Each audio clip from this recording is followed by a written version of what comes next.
tarde a todos e bem-vindos a mais um closing aqui da BMC.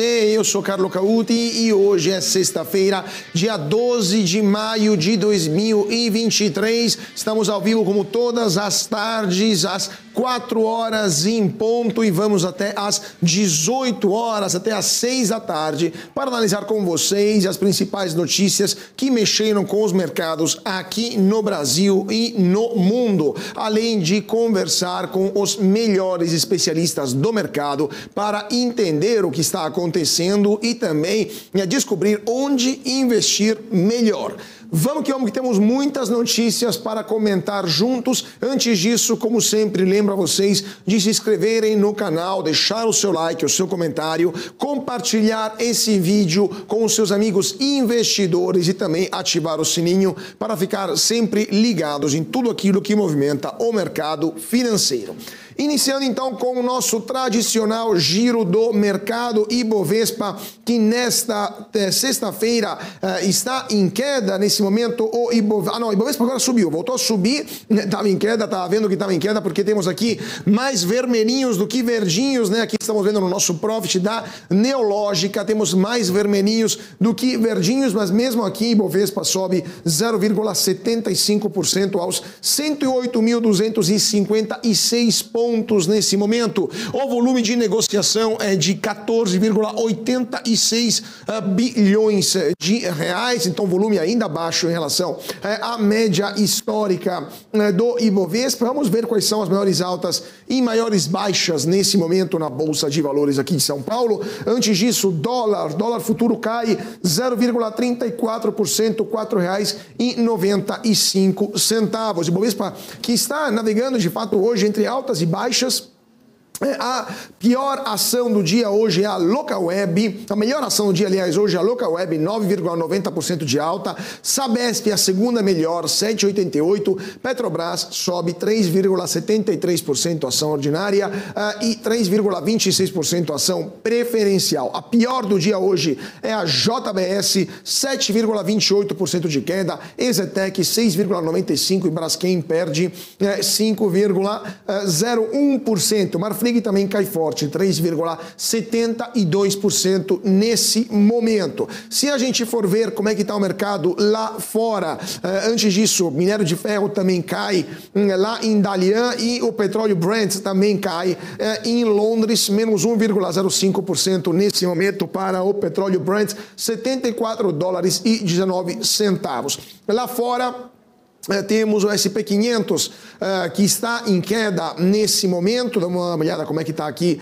o SP500, queda de 0,56%, o Nasdaq cai 0,72% e o Dow Jones 0,42%. Então, situação complicada lá fora, mas o Brasil ainda está segurando as pontas da Bolsa Brasileira. Nesse momento, volta a subir, agora está quase no 0 a 0, 0,09% a Bolsa Brasileira. A gente pegar o Ibovespa no começo desta sexta-feira, tivemos um andamento muito negativo no começo do dia, depois voltou para o território positivo, voltou para o território negativo por volta das 2 horas, até mais ou menos às 3h10 voltou em território negativo e agora está subindo novamente. Então, dia de incertitudes para o principal índice da Bolsa de Valores de São Paulo.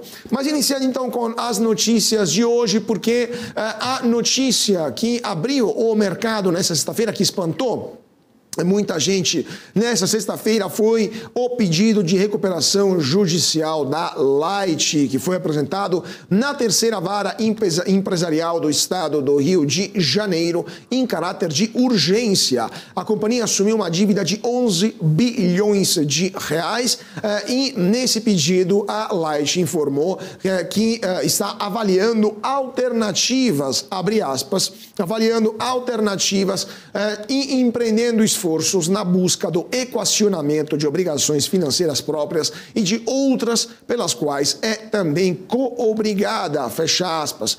A empresa elétrica também afirmou que já está conversando com seus credores no âmbito de um procedimento de mediação devidamente instaurado e que está atualmente em curso.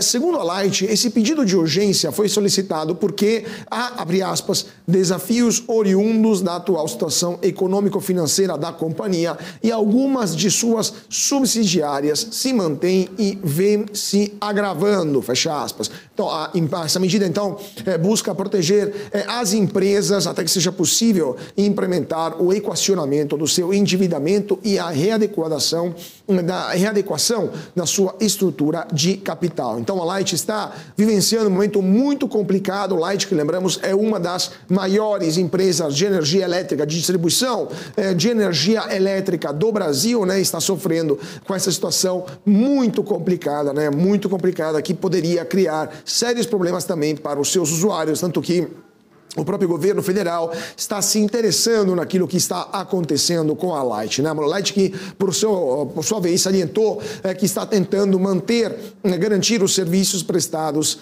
pelo grupo, né? Garantir a continuidade no cumprimento das obrigações intrasetoriais, né? E preservar a sua função social também. Vamos ver o que está acontecendo, então, com a ação da Light nesse momento, porque a empresa hoje, obviamente, está numa situação muito complicada. Deixa eu pegar aqui a ação da Light, aqui no nosso Profit da Neológica. A ação da Light cai agora 21,29%, R$ 3,66 para a ação da Light, que desde o começo de 2021 vem caindo profundamente, desde no final do começo de 2021, final de 20, começo de 21, a ação passou de mais ou menos R$ 24,30 para R$ 3,66. Então, a perda expressiva para o papel. Se a gente pegar ainda mais, o papel vem caindo desde 2001, né? Desde 2000, aliás, que é o tempo máximo que temos aqui no nosso sistema para analisar o papel da Light. Situação muito negativa, então, para a empresa. E o próprio CEO da empresa disse que não há como assumir, né? Não tem como pagar esta dívida, porque não há, segundo o CEO da Light, 11 bilhões de reais escondidos para pagar a dívida. Então, uma dívida que, segundo ele, é insustentável, né? Essa recuperação judicial é a única solução para a Light, que deveria apresentar uma proposta formal aos credores em 10 até 20 dias, caso o pedido de recuperação judicial seja aprovado lá pelo Tribunal do Rio de Janeiro. A companhia terá propostas diferentes para os credores que precisam de liquidez imediata e para aqueles que aceitarem um alongamento considerável do prazo da dívida ou quiser descontar também o balanço da geradora nesse passivo. Então, a ver o que vai acontecer com a Light. Falando de outra empresa brasileira, dessa vez boas notícias, porque as ações da Embraer estão entre as maiores altas do dia, né? Se a gente for ver como estão as ações da Embraer nesse momento, na bolsa, deixa eu ver aqui, a Embraer está subindo 2,63% nesse momento, mas chegaram a subir quase 7% as ações da Embraer, uma alta que veio depois que a companhia assinou um contrato de 5 bilhões de dólares com a venda de até 250 aviões, né, a jatos para a empresa americana de táxi aéreo NetJets. A venda dessa aeronave é muito positiva para a empresa porque reforça a posição consolidada da Embraer no mercado executivo e também garante a capacidade de oferecer produtos competitivos e atraentes. Agora, esse negócio representa o acréscimo de quase 30% na carteira de pedidos firmes da Embraer, 29% exatamente para os pedidos da empresa, que chegou a 17,4 bilhões de reais, carteira que foi reportada no primeiro trimestre do ano. Os analistas de vários bancos ainda ficaram surpresos, né? Ficaram positivamente surpresos com esta negociação, com esse contrato, fato porque agora consideram que a Embraer poderá garantir uma alta utilização na sua capacidade de produção a partir de 2025 adiante, mesmo com a desaceleração econômica global que está prevista. Vamos ver então o que vai acontecer, mas a Embraer então voltou no radar dos analistas, dos bancos, das casas de análise, dos fundos, uma ação que tem o potencial de desempenho acima da média do mercado para muitos analistas que já estão olhando o preço-alvo da ação entre 21 dólares e 28 dólares e 50, né, dependendo da casa de análise. Vamos ver então o que vai acontecer com esse pedido. De fato, a Embraer consegue entregar uma série de aeronaves, né, o Phenom 300, que de fato se tornou uma das aeronaves mais bem-sucedidas da frota da Embraer. Esse acordo com a NetJets é a continuação de um relacionamento comercial que começou lá em 2010 e que agora levou a ótimos resultados para a Embraer. A ver então o que vai acontecer, mas parabéns para a Embraer, que se confirma cada vez mais uma empresa líder mundial no setor executivo, né, de aviação executiva. Agora, falando também de outra empresa que divulgou números nesta sexta-feira, estamos ainda, gente, em temporada de resultado trimestral, e temos a B3, que registrou o lucro líquido de 1,2 bilhão de reais no primeiro trimestre de 2023, uma queda de 1,9% em relação ao mesmo período do ano passado. Mesmo assim, o resultado veio acima do esperado pelo mercado, que calculava um lucro de 1 bilhão de reais para a empresa. O resultado operacional, o que é medido de fato pelo EBITDA, né? Lembrando que o EBITDA é o lucro antes de impostos, juros, amortização e depreciação, foi de 1,6 bilhão de reais no período recorrente, um recuo de 5,8% na comparação anual. Receita chegaram a 2,5 bilhões de reais, uma queda de 3,3% no ano e 4,2% no trimestre, puxada pelas ações e instrumentos de renda variável, que foram parcialmente compensados pela performance positiva dos demais negócios da empresa. No geral, ocorreu uma redução no volume de financiamento médio diário negociado, a gente fala disso aqui todo dia, porque há um número menor de ações à vista que estão sendo negociadas, né, todos os dias, uma queda de 20% quase, né, 19,2% em relação ao primeiro trimestre de 2022, mas na época os juros estavam muito mais baixos e agora com a Selic tão alta, é óbvio que temos patamares mais baixos também para a negociação de ações, negociação de ações na Bolsa de Valores de São Paulo. A ver então o que vai acontecer com a Bolsa. Deixa eu ver se temos perguntas ou dúvidas sobre esse ponto. A B3, nesse momento, a ação da B3 sobe 1,10%, então mesmo se o resultado veio menor do que o ano passado, foi superior ao esperado pelo mercado. E para comentar esta e outras notícias sobre os resultados das empresas que falamos até agora, vamos chamar o nosso comentarista de todas as sextas-feiras, o nosso Marcos Saravalli da Sara Invest. Muito boa tarde, Marcos. Sempre um prazer tê-lo conosco aqui no Closing da BMC. Muito boa tarde, Carlos. Boa tarde a todos. É um prazer sempre, toda sexta-feira, estarmos aqui juntos. Marco, vamos lá. Primeiramente, bomba no mercado, Light que pediu recuperação judicial, era algo esperado? Era algo que o mercado já sentia por causa das desavenças, né, que a Light vem enfrentando já há um bom tempo, mas o mercado esperava nesse patamar e tão rapidamente assim uma recuperação judicial? Bom, parece até também que o mecanismo, né, de recuperação judicial vem sendo mais corriqueiramente utilizado, né? A gente está talvez batendo recordes aí da utilização desse mecanismo. Mas a gente precisa entender um pouco para trás. A gente, para quem acompanha o caso da Light, sempre foi um caso muito complexo, né, na sua operação, na sua distribuição, sobretudo no estado do Rio de Janeiro. Enfim, a gente tem particularidades. E todos esses desafios acabam se traduzindo em pior rentabilidade, dificuldade da entrega de resultados, consequentemente alavancagem, né, que não uma estrutura de capital, de certa forma, não saudável. E não que a gente já esperava, né, todo esse processo. É difícil, né, entender, o mercado fica ansioso quando tem uma companhia pedindo a recuperação judicial, saindo da recuperação judicial, sempre tem muita volatilidade, mas a questão é que realmente o ativo em si da Light ele é muito complexo, né, e precisa de um atendimento específico.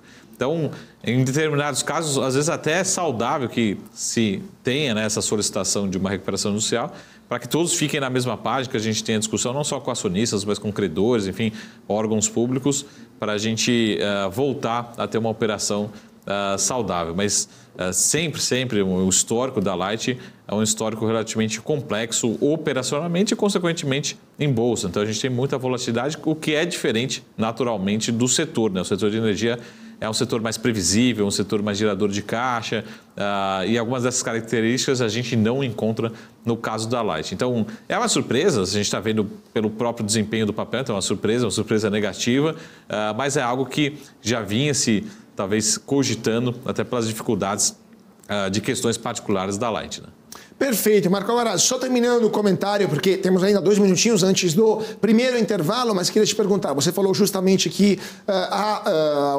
o instrumento da recuperação judicial é, às vezes, usado até de forma excessiva, não? Pelo menos há um certo abuso, ou se a gente pode usar essa palavra, né? Um certo uso excessivo desse instrumento jurídico, mas, de fato, no Brasil, o número de recuperações judiciais e de pedidos de falência também, né? Não apenas de recuperação judicial, aumentou sensivelmente nesse primeiro trimestre de 2023 em relação aos trimestres anteriores, especialmente ao ano passado, né?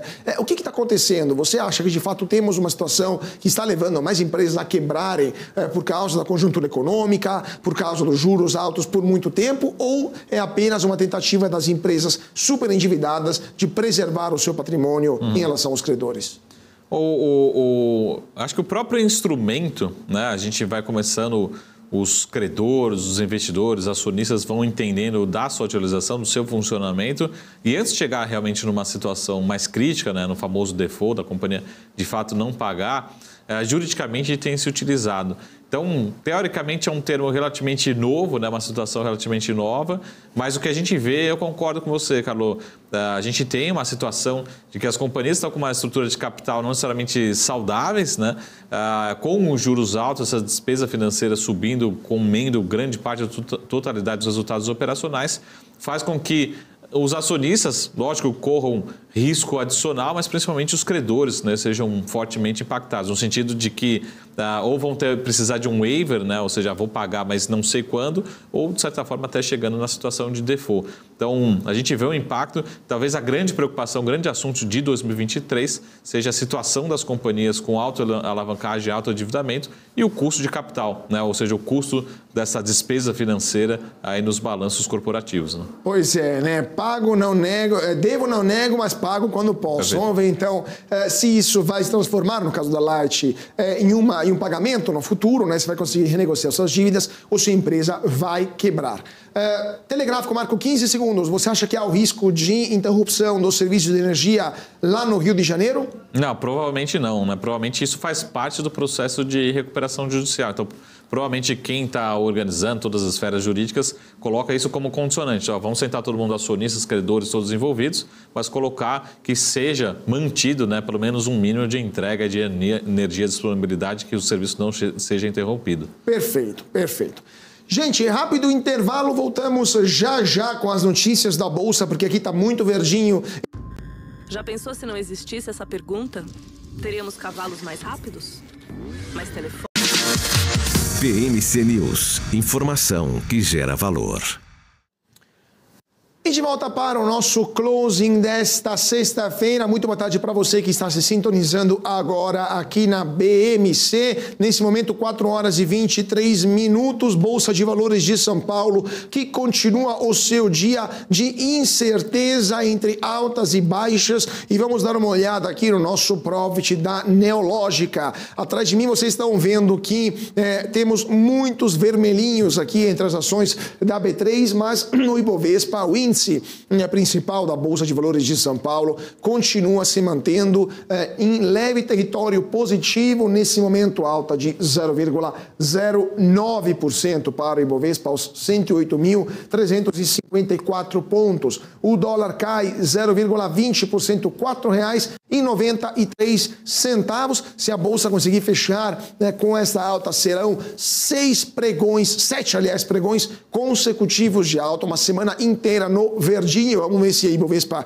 vai conseguir manter esse patamar. Petrobras, entre as maiores altas do dia, alta de 3,07%, R$ 26,21 para a ação preferencial da Petrobras, mas a melhor ação de hoje, a Local Web, 9,74% de alta. Sabesp também sobe forte, 7,20% de alta. Petrobras ordinária agora é a terceira melhor ação, 3,59% de alta. A preferencial é a quinta melhor ação, 3,22%. E a Cogna é a quarta, 3,39%. Cogna também, que divulgou os seus resultados e o mercado gostou bastante. Por outro lado, a pior do dia, Ezetec, que também divulgou seus números no primeiro trimestre. O mercado não gostou, então está caindo. A ação 6,83%, a JBS cai 6,24% e a Braskem 5,16%.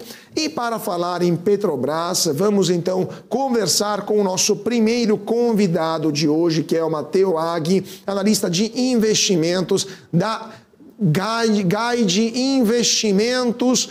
Muito boa tarde, Matheus, e muito obrigado por estar conosco nesta sexta-feira. Muito obrigado por ter me chamado aqui hoje. Vamos lá, Matheus, então. Temos a Petrobras que divulgou ontem à noite os seus resultados que vieram negativos em relação ao primeiro trimestre do ano passado, mas que surpreenderam o mercado positivamente, principalmente pelo fato que a Petrobras anunciou contextualmente que vai distribuir dividendos nos próximos meses, algo que o mercado não estava esperando e que, de fato, ninguém até agora em Brasília achou ruim, né? Não há reclamações por enquanto por parte de políticos lá em Brasília. O que você está achando e se de fato esse resultado da Petrobras sinaliza algo que o investidor tem que estar atento? Beleza. Primeiro, comentando no dia de hoje, a Petrobras está em leve alta de fato, mas isso veio por causa do resultado operacional dela. Porque eu acho que vocês devem ter muito bem visto que ontem vazou informação sobre a distribuição de dividendos antes do mercado fechar. E então o mercado já reagiu no dia ontem à distribuição de dividendos da Petrobras. Desculpa te interromper, justamente isso, eu queria te perguntar, como é que foi esse negócio? Porque ontem, em certo ponto, a Petrobras soltou um fato relevante, do nada, pouco antes do fechamento do mercado, vazou essa informação, se torna um fato relevante, suspenderam as ações. O que aconteceu que essa informação foi vazada? Perfeito. Pelo que eu vi, o primeiro meio de notícia que notificou que a Petrobras ia distribuir esses dividendos que foram elevados foi o broadcast, pode ter sido outro, mas eu pelo menos recebi primeiro pelo broadcast e depois todos os outros meios de notícia relataram. Depois a B3 suspendeu a venda de ações até que a Petrobras conseguisse soltar o fato relevante para depois todos os investidores estarem bem notificados e poderem daí negociar ao preço que acham que é justo da ação da Petrobras. Então foi isso que aconteceu. Perfeito. E agora, voltando então sobre nosso raciocínio sobre o resultado e os dividendos. O que vocês acharam na Guide desses números? Estão sinalizando uma queda na rentabilidade da Petrobras ou ainda o resultado é sólido? E também a questão dos dividendos é um bom sinal para os investidores ou é uma redução da distribuição de proventos por parte da empresa? Na minha opinião, num pensamento de longo prazo, a distribuição de dividendos elevada que veio foi positiva. Eu vou comentar primeiro aqui um pouco mais detalhadamente sobre os dividendos e depois sobre o resultado da Petrobras. Sobre os dividendos, então, por que estava todo mundo tão ansioso para ver isso na Petrobras? Porque, como a gente bem sabe, o Partido dos Trabalhadores ele é bem contra a distribuição de dividendos por estatais e Jean Prates também. O Jean Prates já falou isso em conferência, que ele reclamou existe uma regra na política de remuneração da Petrobras que obriga ela a pagar no mínimo 60% de dividendos, 60% do fluxo de caixa operacional menos CAPEX tem que ser pagos em dividendos durante o período. E o Jean Prates reclamou dessa regra, Ele comentou que queria que tivesse uma regra um pouco mais flexível. Ele também falou que todas as empresas têm uma regra de distribuir no mínimo 25% do lucro líquido do período.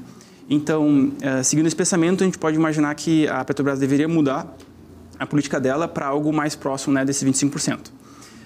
Aí, só adicionando, né, a Petrobras não só anunciou esses elevados dividendos que vieram exatamente no mínimo estabelecido pela política de remuneração, como também nesse dia eles anunciaram que vai haver até o final de julho uma provável mudança dessa política de dividendos, né? Na minha opinião, isso deveria ter uma reação muito mais forte no mercado, né? Porque isso, imagina, a política de distribuição de dividendos vai ter um efeito muito mais longo do que só um. Então, visto que a ação reagiu bem no dia de ontem, eu imagino que o mercado já esperava isso, que era bem provável. Como eu também, né? A gente sabe que os trabalhadores de Prats são bem contra isso. Perfeito.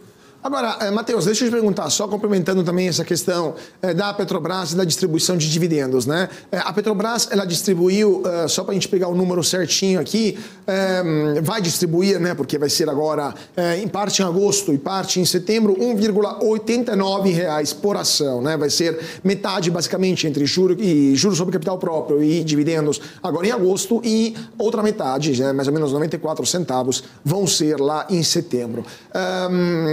Vocês na Gaida acham que essa então será a última distribuição de dividendos? Poderia ser a última distribuição de dividendos do ano?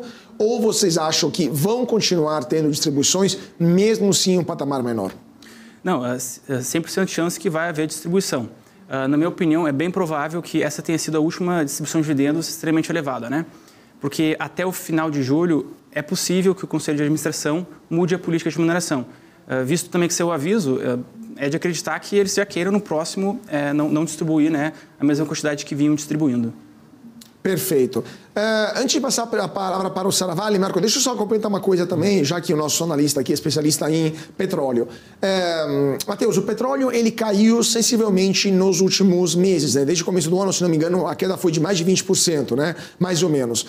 O que vocês estão achando para o preço do petróleo até o final do ano? Isso afeta não apenas a Petrobras, mas também empresas do setor petrolífero brasileiras particulares, né? A Petrobras é uma estatal, mas outras empresas como a PetroRio, a 3R, a PetroRecôncavo, etc., também serão afetadas. Qual que é a previsão da Guide para o preço, a cotação do petróleo até o final do ano? Atualmente, se a gente vê o preço do barril de petróleo sendo cotado através dos contratos futuros do benchmark do Brent, a gente já vê que o mercado hoje prevê uma queda, né? O motivo principal disso é por conta dos ciclos econômicos, né? A gente chegou no fim do ciclo de alta das commodities e agora a gente vai ter, muito provavelmente, quase certo, um momento de recessão pela maior parte dos países do mundo. Se a gente tem uma recessão, a atividade econômica diminui e então a gente consome menos petróleo e, portanto, o preço do barril de petróleo deve cair, né? Mas esse assunto fica um pouco polêmico por, na minha opinião, dois motivos. Primeiro, a OPEP, que é um grande grupo de empresas produtoras de petróleo, se pronunciou dizendo que se o preço do barril de petróleo cair abaixo de $80 o barril, eles vão cortar a produção. Eles já cortaram 2 vezes, então, assim, se o preço continuar caindo, eu acredito que eles podem fazer mais um corte. Esse corte não é para sempre, mas é possível, né? Perfeito. Então, de fato, o petróleo está se antecipando, né? A cotação internacional está se antecipando aquilo que poderia acontecer no mercado. Marco Saravalli, sua pergunta para o nosso analista. Muito boa tarde, Matheus. Eu tenho umas perguntas aqui. A diretoria aqui, os executivos da Petrobras estão falando na mídia agora, né, durante a tarde. Tem uma fala aqui do CFO, fala o seguinte, voltando para a parte de dividendos, ele fala: Petrobras, abre aspas, deve seguir pares na distribuição de dividendos, né? Qual que é a interpretação em relação a isso, né? O que a gente deve ler em relação a essa fala do CFO da Petrobras em relação à política de dividendos? Devemos seguir os pares na distribuição de dividendos? Eu acredito que ele se refira às empresas internacionais, porque se a gente vê o yield dessas empresas internacionais, né? Que seria, então, o quanto que ela distribui de dividendo dividido pelo preço da ação, eles estão abaixo da Petrobras. Quer dizer que a Petrobras está distribuindo muito mais dividendos. Então, se ele diz isso, ele está dizendo que ele vai querer reduzir. Obviamente, ele não está falando dos pares aqui do Brasil, porque essas empresas são bem menores e ainda não distribuem dividendos. Uhum. Tem uma segunda fala aqui, que acredito que seja do próprio CEO, nesse caso aqui.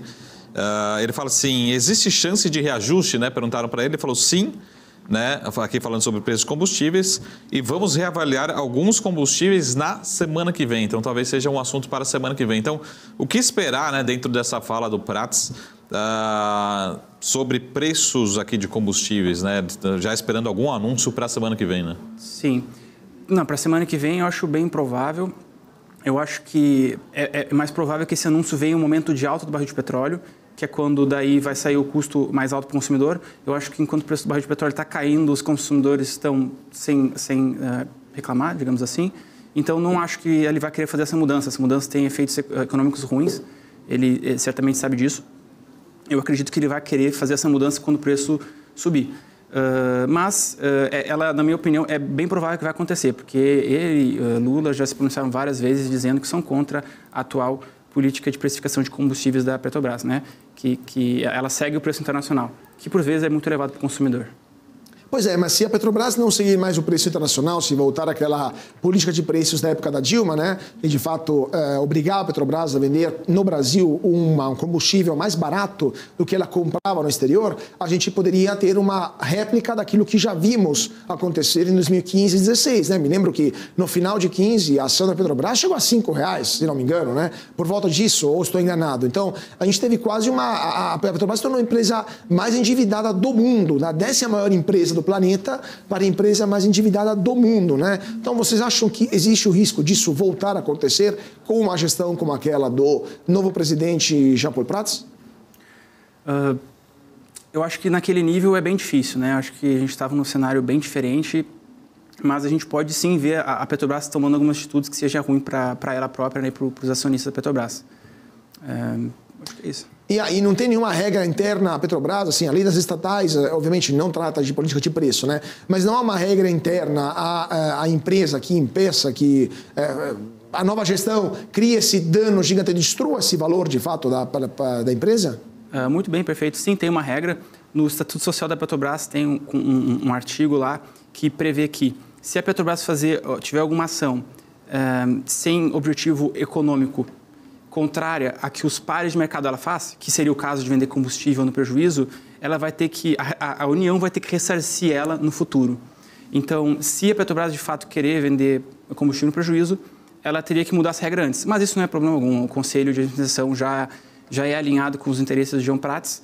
Então, no momento que eles quiserem, isso pode ser mudado rapidamente. Até porque essa regra é interessante porque, no caso, não prejudica o acionista da Petrobras, mas prejudica todo o Brasil, né? Porque, de fato, seria pago pela fiscalidade geral, né? Esse ressarcimento. Então, de fato, a gente pagaria a gasolina mais barata, mas deveria pagar, através dos impostos, o dano feito nos caixas da Petrobras. Então, muito complicada essa situação. Tomara que não aconteça de novo. Marcos Ravalli, quer fazer mais uma pergunta? Uma última pergunta aqui em relação à Braskem, né? O CFO disse hoje à tarde também que a Petrobras não recebeu nenhuma proposta oficial, né, para os ativos pela participação na Braskem. E aí, afinal, né, a Petrobras tem interesse em vender, não tem interesse, vai aumentar sua participação, porque o cara, acho que está acompanhando aqui todos os dias, Braskem é aquela ação que, pelo menos durante essa semana, já subiu 20, já caiu 10, né, uma volatilidade absurda, tem pelos resultados, mas também muito em cima da especulação, de fato,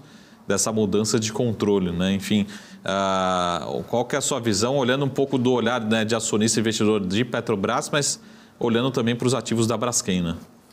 É difícil dizer o que ele vai decidir. Eu vi uma fala dele comentando que ele poderia tanto aumentar a participação como reduzir, né? O que eu sei mais é que a Nova Honor, a antiga Odebrecht, né, tem uma participação, ela está muito endividada, então para ela é completamente justificável querer vender, né, a Braskem. Acho que a Petrobras pode ser que queira também ajudar ali a antiga empresa a se desfazer. Assim, na minha opinião, em algum momento, eu acho que a Petrobras vai ser vendida da Petrobras, mas é difícil dizer se vai ser agora. Perfeito. Vamos então, o que vai acontecer, se de fato vai demorar mais tempo para realizar essa venda. Última pergunta também que eu iria fazer, dessa vez passando de empresa estatal para empresa particular. O que você está vendo, o que na GAI vocês estão vendo sobre as empresas particulares de petróleo brasileiras, 3R, PetroRio, PetroRecôncavo, nesse contexto de petróleo baixo, uma contração da atividade econômica, e, ao mesmo tempo, aumento da carga tributária, porque tem um imposto novo, uma taxa nova de exportação de petróleo, que vai valer pelo menos até o final do ano, se o Congresso não a confirmar, criada pelo governo federal via medida provisória e que está custando competitividade ao petróleo brasileiro exportado no exterior, que é um dos negócios mais importantes, por exemplo, de empresas como a PetroRio, né? O que vocês estão vendo que está acontecendo nessas empresas e se vocês acham que elas vão sofrer com essa e outras medidas tomadas pelo governo federal? Tá. Primeiro, comentando sobre um pouco a questão macroeconômica, de fato a gente não está otimista com as commodities, em especial o petróleo, então a gente está reduzindo a posição das carteiras recomendadas nesse setor. Mas a gente nunca deve se zerar a exposição ao setor, né? Então a gente pode ter sempre alguns nomes. Entre as Junior Oils, que é 3R Petroleum, PetroRecôncavo e PetroRio, eu já analisei as três, sigo muito bem elas e eu tenho preferência pela 3R. Só botando todo mundo a par, o que essas empresas fazem, né? Elas compram campos maduros, revitalizam eles, que quer dizer que elas injetam, basicamente elas injetam água dentro dos poços para conseguir tirar mais petróleo que era previsto e também reduzem custos, né? Então, através da compra desse campo por um preço barato e também através da redução de custos e aproveitamento de sinergias, né, entre os campos que elas compram, elas conseguem gerar muito valor para os acionistas e todas as empresas aqui no Brasil tiveram uma rentabilidade muito boa nos últimos anos por conta disso, por conta dessa estratégia deles. Então, eu acho que é uma boa ainda, apesar da questão macroeconômica desse setor, e eu tenho preferência pela 3R Petroleum, né? Comentando assim, por que eu tenho preferência pela 3R Petroleum em relação às outras? Dois motivos principais. Primeiro, ela tem um crescimento de produção esperado muito maior que delas, que as outras empresas, né, essas Junior Oils. E segundo motivo, ela está bem mais descontada que as outras empresas por diversas questões. Dois pontos que mostram por que ela está descontada é recentemente, a Petrobras suspendeu a venda dos ativos dela. Entre esses ativos, tinha um campo que a 3R Petroleum vai comprar, né, vai ser efetivada a compra. E esse campo representa 45% das reservas de petróleo da 3R. Então, se a 3R não conseguisse comprar esse campo, ela perderia muitas reservas e isso seria realmente muito ruim, porque uma boa parte disso já estava precificada nas ações. E a ação despencou, né, no dia que saiu essa notícia.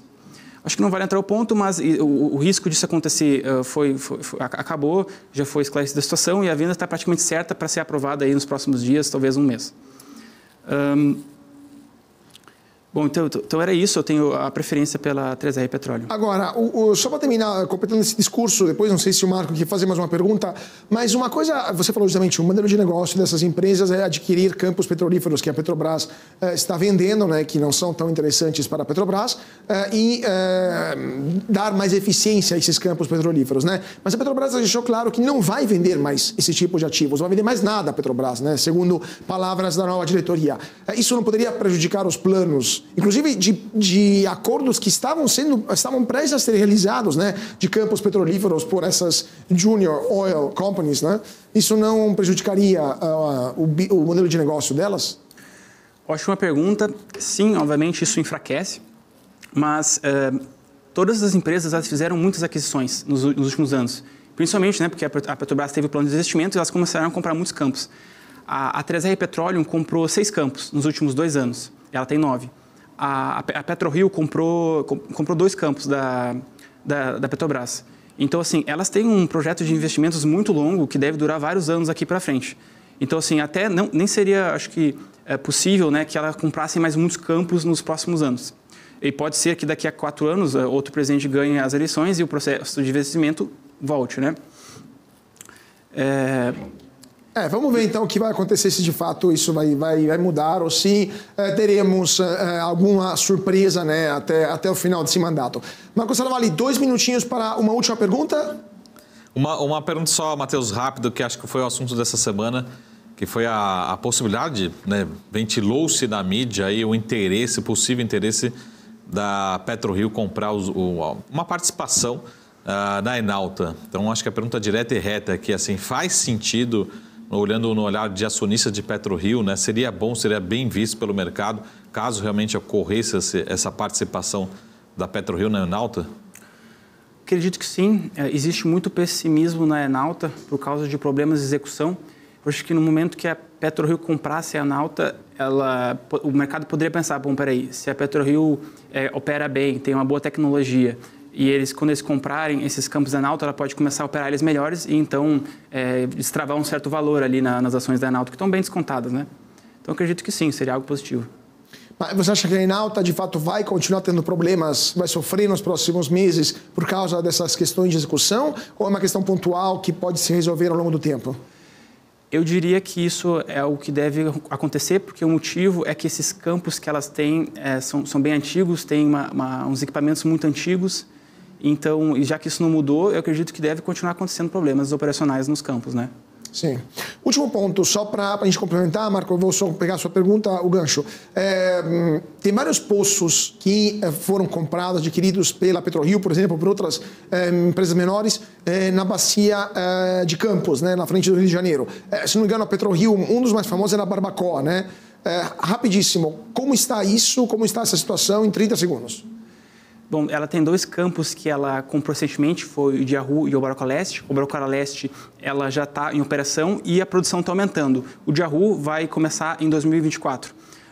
A PetroRio tem uma ótima execução, né? Eu acredito que ela vai conseguir entregar o que ela se propõe a fazer e quando isso acontecer, eu acredito que as ações vão se valorizar bastante. Perfeito. Vamos ver então o que vai acontecer. Muito obrigado, Matheus Zag, analista de investimentos da Guide, por ter estado conosco nessa sexta-feira aqui no nosso closing da BMC.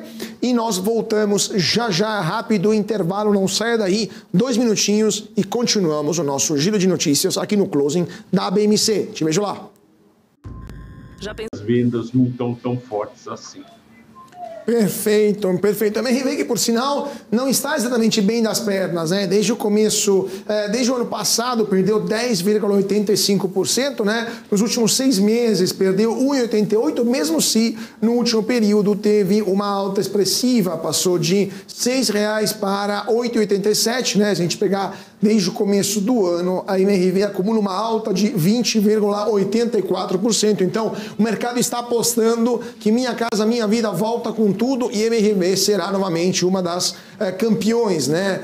Umas campeãs, nesse caso, para retomar a construção de casas populares. Vamos ver se de fato a rentabilidade também dela vai ser interessante, considerando o alto custo das matérias-primas e o teto tem alguns limites financeiros que há para a venda de casas populares, até para o financiamento que a Caixa fornece para esse tipo de empreendimento. Gente, infelizmente, nosso tempo com o Flávio acabou, mas eu queria agradecer muitíssimo ao Flávio Conde, analista da Levante Investimentos, por ter estado conosco nesta sexta-feira aqui no nosso closing da BMC. Muito obrigado, Flávio. Eu que agradeço você, Marco Saravari, foi muito bom, foi uma honra de novo participar. Sempre que a BMC News precisar, eu e a Levante estamos à disposição, né, para conversar e ajudar os seus espectadores e investidores. Muito obrigado, Flávio. E nós temos mais um rápido intervalo, voltamos já, não saia daí que temos mais notícias para comentar junto com vocês aqui no closing da BMC. As vendas não estão tão fortes assim.